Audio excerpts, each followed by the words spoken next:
igsoon.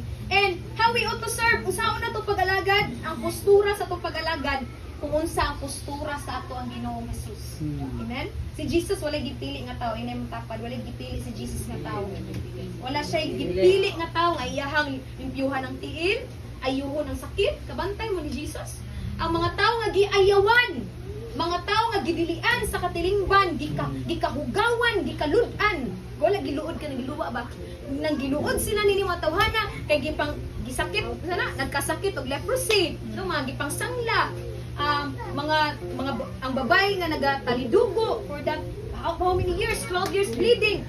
I-consider na silang balaod nga mga hugaw nga mga tao. Diin pa ang mga tao nga giila sa Bible kaniadto nga outcast. Maupay gusto sa Ginoo nga ministeryuhan. Amen? Kung makita nimo ang Ginoo, wala siya gipili. Mo nagingon grace chooses no race.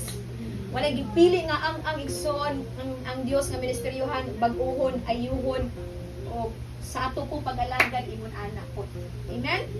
Mauna nga si Jesus igsoon siya atong perfect example.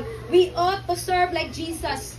Ina mo kagalingon, mag-alagad ko sama sa pag-alagad ni Ginoong Jesus.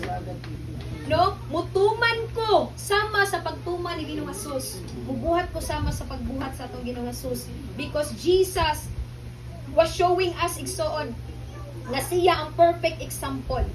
Si Jesus magkaisunan ang pattern sa service or in serving. Jesus is our pattern in serving.